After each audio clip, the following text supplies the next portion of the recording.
around for the rest of the story after those guys are done. Hi, I'm Alan Frederick-Gill. I'm past president of the Iowa State Bar Association, and I'm here to introduce Dan Moore, who is our featured speaker today. But before I let Dan in front of the microphone, I have just a few thoughts of my own. First of all, just a couple of facts that were provided to me before we started here. I wonder what Santorum and Jindal are doing here. Their states rank 49th and 40th respectively in the judicial performance poll that just found Iowa number 10. So maybe they should go home to their elected judges and try to improve that.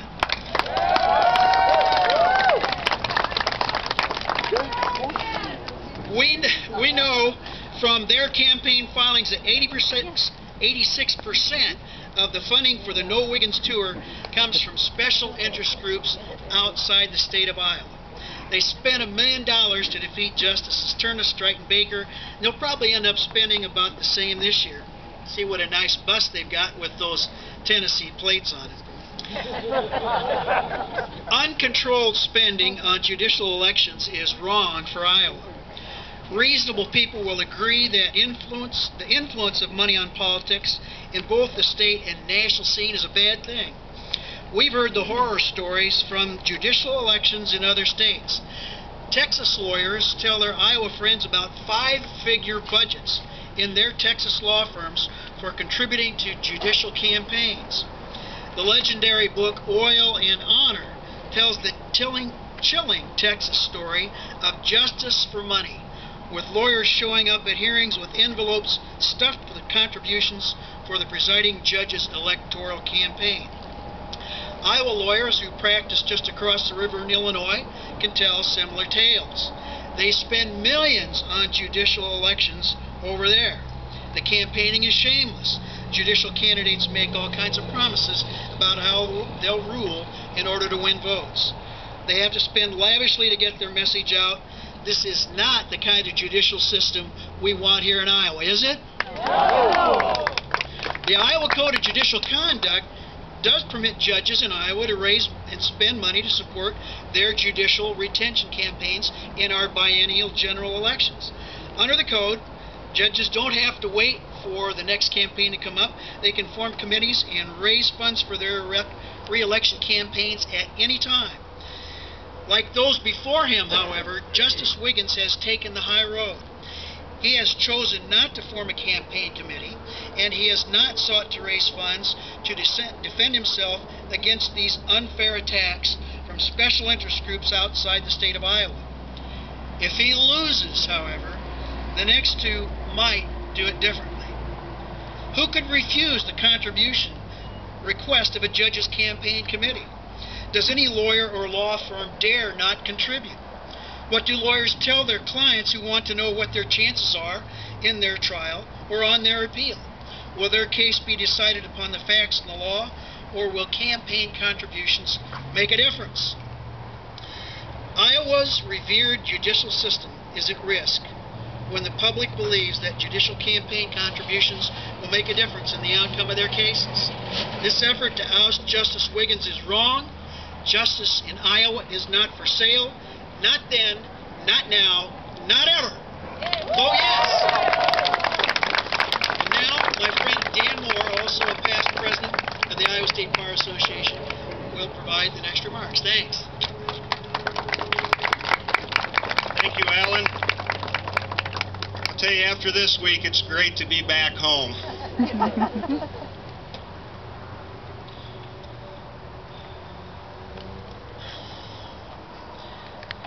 We are here today to speak Iowan to Iowan and urge voters to flip their ballot over and vote yes for Iowa judges and protect justice in Iowa. The Vote No advocates' description of the court's ruling threatening freedom is false. They say if the justices are not voted out, all of our freedoms and rights are at risk, including the Second Amendment, our property, and our liberty. The truth of the matter is, the Iowa Supreme Court applied the Constitution to protect the freedoms and liberties of our citizens.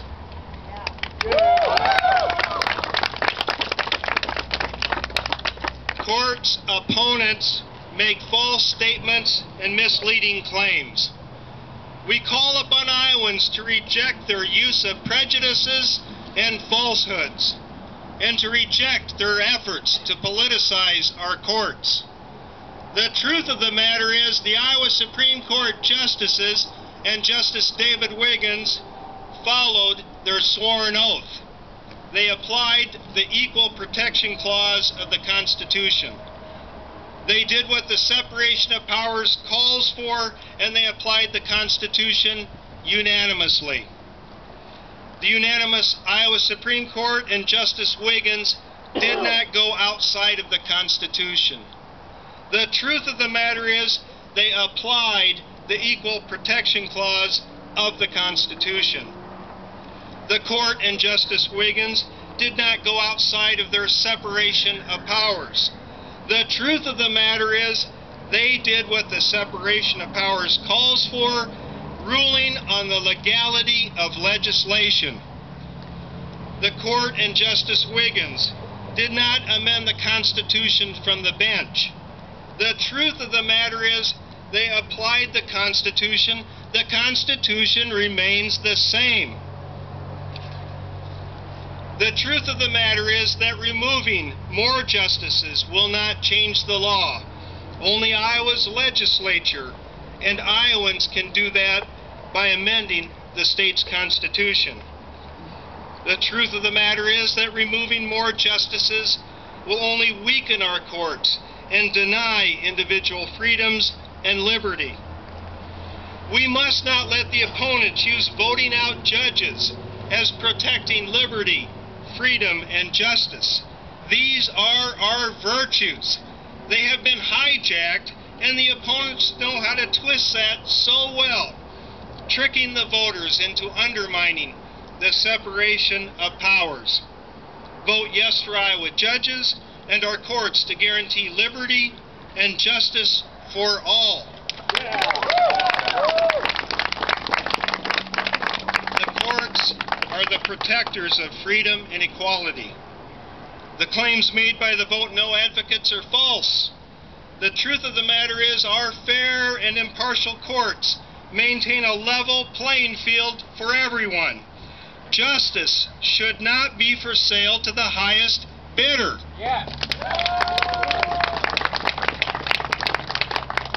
The evidence shows that Iowa courts have consistently over the years been ranked by the United States Chamber of Commerce among the very best in the United States.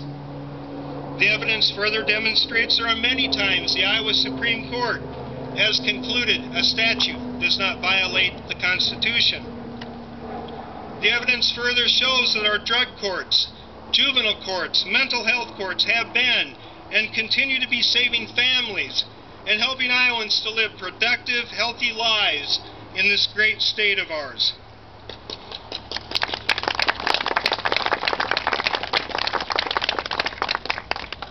The voice of reason will rise above all this noise and be heard that all Iowans have equal protection under our state's Constitution.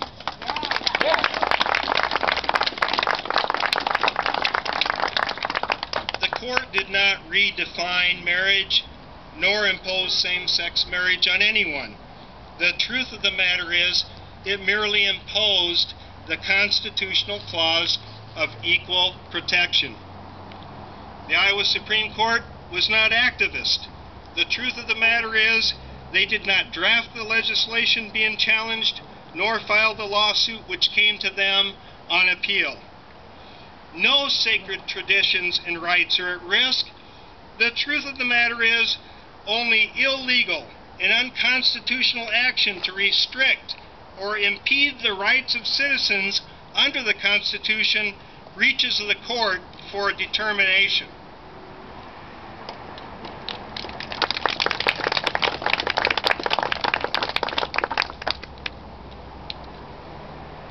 Let me be clear.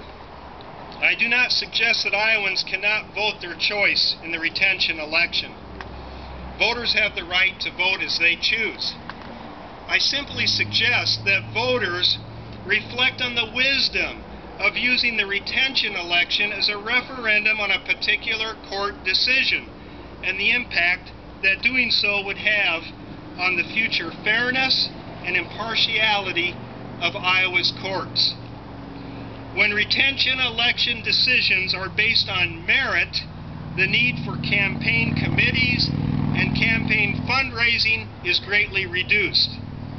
But when retention elections become political and judges form campaign committees and engage in fundraising, which they are entitled to do, the fairness and impartiality of our courts are threatened. At the end of the day, the debate about controversial court decisions and judges who make them boils down to a simple question. What kind of court system do we want? A court system that issues rulings based upon public opinion polls, campaign contributions, and political intimidation? Or a court system that issues impartial rulings based upon the rule of law?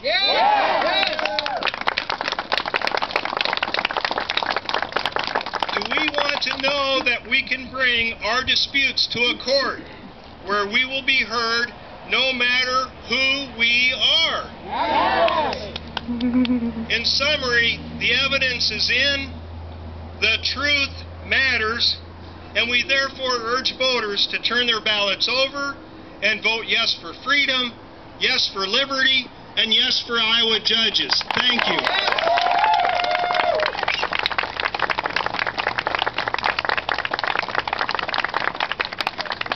Be glad to take any questions that you may have. I appreciate everyone coming out today to support us. As I've stated before, we're reaching out to the undecided voters, and we're reinforcing those voters who have said yes, we will vote yes for Iowa judges. I know we can't convince no voters, and maybe we can persuade a few, but I respect their position. I respect their right to vote the way they wish. I'm reaching out to the undecided voters and those that have said yes, we will vote yes for Iowa judges. And that's what we're attempting to do, and I think we're making some headway. I think we've got some momentum, and this turnout today is just wonderful. I want to thank you again. Be glad to answer any questions. See you later, kiddo. I'll see you later. I'll call you later. Bye.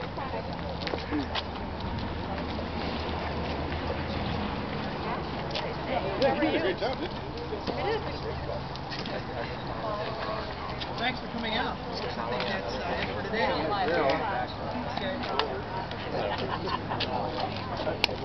Okay.